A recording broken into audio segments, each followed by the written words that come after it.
Sabi ng may-ari, lagi daw nagbabawas ng brake fluid, yung master ng preno. Ito. So, wala na lang mga kaibigan. Yung laki ng bawat. Tanggalin natin to, nandito ang problema. Kasi sinili ko yung mga gulong, 4 na gulong, wala naman tagas. Walang tulo. Dito, wala rin tagas. Ang problema nito mga kaibigan, nasa loob. Internal leak ang tawag nun. Babaklasin natin to. Kasi ang nangyari nito, dahil lagi siya nagdagdag, ito marami ng fluid itong hydrovac. Kaya apektado yung lakas ng preno dahil may fluid na pumipigil sa diaphragm ng hydrovac. Tanggalin ito. Sumasama na yung copper tube, pinalawang na.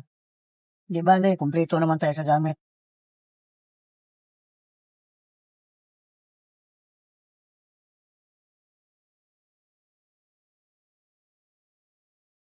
So, gagawin na lang natin yan mga kaibigan. Importante matanggal para magawa natin yung preno. Pinalawang na masyado itong fitting. Pati ito, sumasama. Ay, nilipit yung copper tube. Okay lang. Meron naman tayong flaring tools. Palitan na lang natin tong fitting.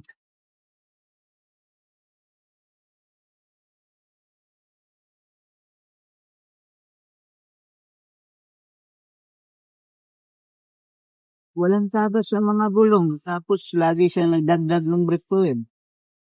Ibig sabihin, nandito ang problema. Ang fluid nito napunta dito sa loob ng hydrovac. Kaya ito tingnan natin kung tama ba yung sinabi ko. Pero sa dami ng ginawa ko mga kaibigan, ganyan nangyari eh. Kasi posible man, walang tagas ng gulong. Preno. Saan napunta yung, yung brake fluid? Nandito sa hydrovac.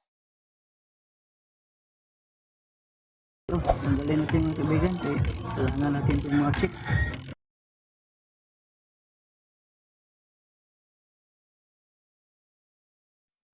Ayan, no? Ito yung sinasabi ko mga kaibigan. May tagas dito. No? Kung may tagas dito, ihigupin ng hydrovac. Kaya ito maraming laman. Maraming laman ito mga kaibigan. Yan, kunti na lang.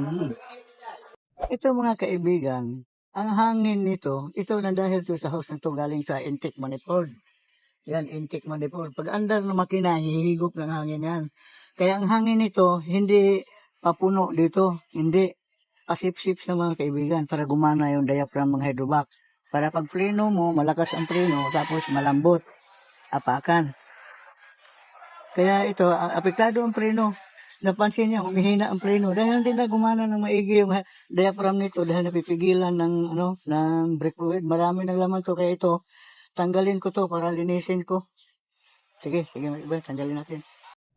Itong mga kaibigan, iba ang pagkagawa nito. Yung pinakalak niya dito.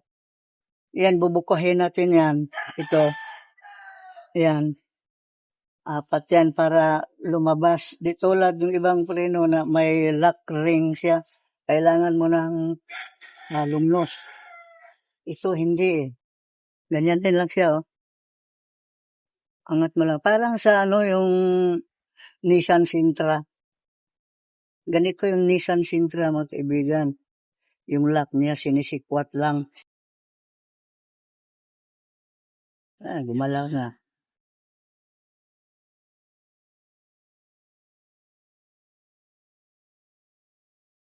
Buti meron na nagbe-video sa akin mga kaibigan, misis ko. Yan ang misis ko. Ang ganda yan mga kaibigan, Ilocana yan. Oh. Kaya lumabas yung brake fluid yan. Ito malambot na siya oh. Yung dito masahid, malambot na. Ayan. Tingnan rin natin yung master mamaya kung wala siyang gas-gas. Kasi pag may gas-gas siya, palitan natin. Pag walang gas-gas,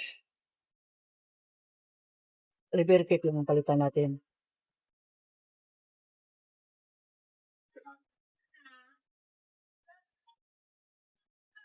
Ito, magkaibigan, no? Ayan o. Meron na siyang bulutong dito mga kaibigan na itim o. Diyan dumadaan yung brake fluid. Meron din dito sa kabila. Sa ako natin. Oo. Ayan o. Yan. Saka ito. Kaya itong master na to, tingnan natin.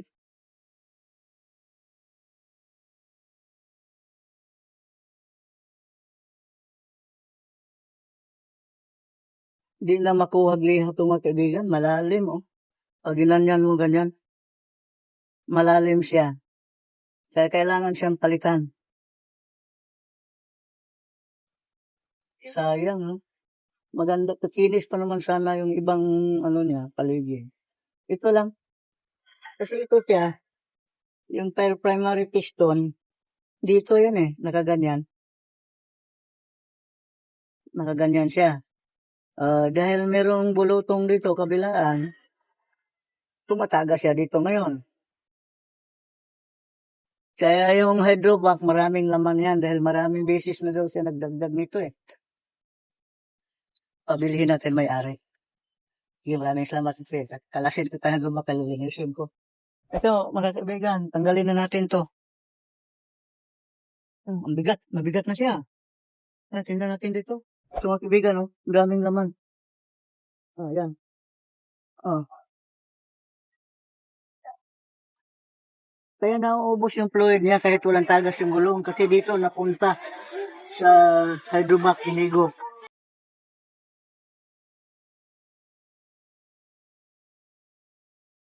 No, dami, susko. Sabi niya, ano kaya nangyari doon? Wala matagas ang gulong, sabi nangyari.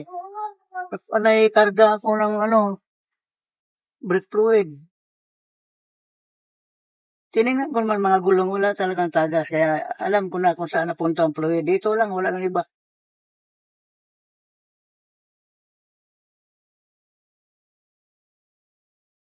Yan ang sinasabi ko na pag ganyan, para sa mga car owners, lagi kayong nagdagdag ng brake fluid sa master, wala naman tagas ng gulong, isipin na lang natin na dito napunta yon dahil yung hose na kakabit dito, galing sa makina, intake manifold na kakabit, hihigop ng hangin dito.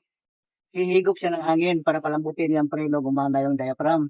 Pag higop niya ng hangin dito, palibhasa yung primary piston, at saka yung piston mo may tama na pinakita ko kanina, lalabas ang fluid doon, hihigupin siya, papasok siya dito.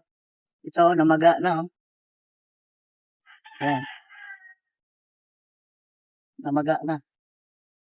Kaya, pacheck nyo agad. Kasi pag yung brake fluid, matagal dito sa loob ng hydrovac, matagal na siya dito, mamamaga yung diaphragm ng hydrovac. Lalambot siya. Ang ano dyan, kung magpreno ka, mabilis ang takbo mo, bigla ka nagpreno ng malakas na preno, diin mo yung pedal, at bumigay biglang napunit yung diaphragm dito sa loob, napunit, di wala ng hangin. Wala na talagang preno. May preno man siya, pero matigas na mahina, kailangan nang idiin ng gusto yung brake pedal. Mahina talaga na matigas, mahina. Kaya ito, itong mga ganitong klase, mga kaibigan, yan may lock dito. Yung mga ganitong klase na hydrovac, repairable ito. Nare-repair ito. Pwede ipa-repair. Pero dahil sa pumasok na yung ano dito, ang pinakamaganda din, palitan na ninyo ng bago. Kasi unang-una, tingin ko sa hydrovac, ang dami ng kalawang. Luma na masyado ito. May lumalabas pa. Sige, ganda na mga kaibigan. Ito mga kaibigan, pina-repair lang ng may-ari yung hydrovac kasi medyo sa budget. Kaya ikabit ko na to. Ito mga kaibigan, binili ng customer ko, surplus. Mahal daw ang bago, surplus. Kaya ito, dahil surplus, palitan natin yung mga guma sa loob. Linisin natin. Ito na. May dala natin ang pita. Mga guma oil pack. Kailangan palitan mga kaibigan ng guma-guma kasi matagal ng sakyan, surplus yan, baka umikom na. Yan, sigurado na uniform na yan dahil tagal eh. Nasa loob ng di man gamit.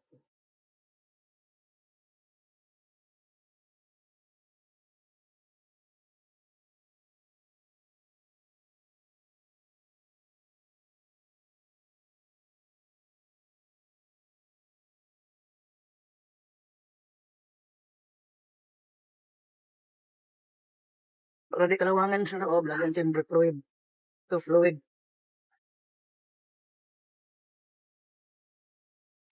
Pag nagtanggal nito, may screw itong kaibigan, sabay diin kasi total tumatalbog ito pagka hindi mo idiin.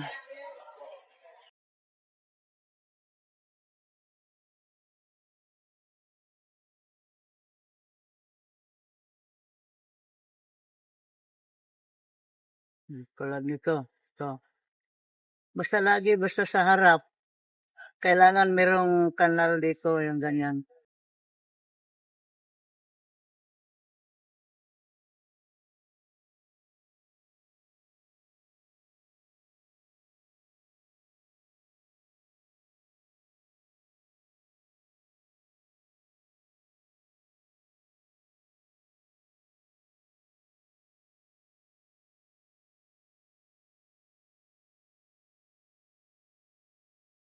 Tulad ng sinabi ko dati nang nagpalit ako ng repair kit mag-ibigan guma. Itong pangalawang piston na nasa harap, dito sa harap, ganyan. Kailangan ang pagkabit nito hindi ganyan. Kailangan pabaligtad ng ganon kasi pag apak mo ng preno, tulak niyang ganyan ito. Fluid to dito. Dito nakaganyan. May fluid yan dyan. Itutulak niya para magkaroon ng preno yung harap ng gulong. Pag ganyan o. Sabit na natin, kaibigan.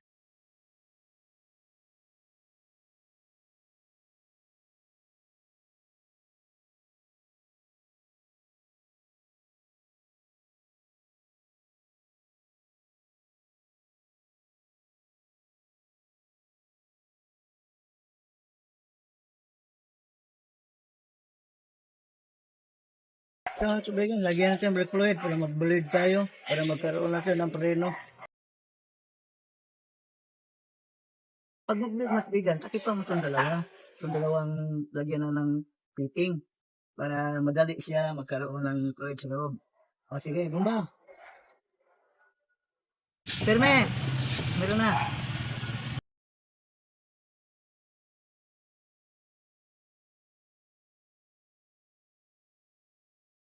Hanggat maaari una ang sa harap ng kaibigan. Para maganda yung buo yung fluid sa balabas. Ganyan na muna. O, ito. O, sige, bumba. O, firme. Meron na agad. Bago yung repair na kaibigan.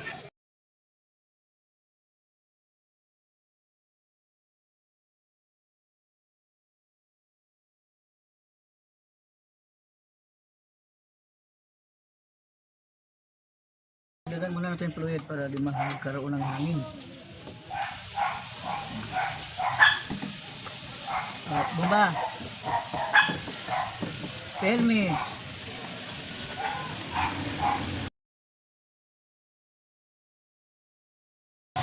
Bumba. Firme. Buo na yung lumalabas na fluid. Ibig sabihin, wala na siyang hangin.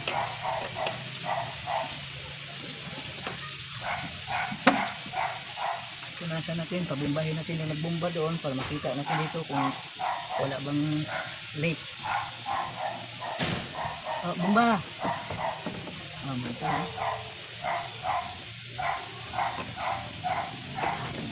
Yung material. Bumba! Wala na mga kaibigan, tuyo na. Sige, tama na. Ang paglagay ng brake fluid mga kaibigan, hindi yung punong-puno hanggang dito. Kaya nakalagay dyan yung maximum. Ito, maximum. Hanggang dyan lang. Para may space man lang para sa hangin. Ganyan lang. Okay na.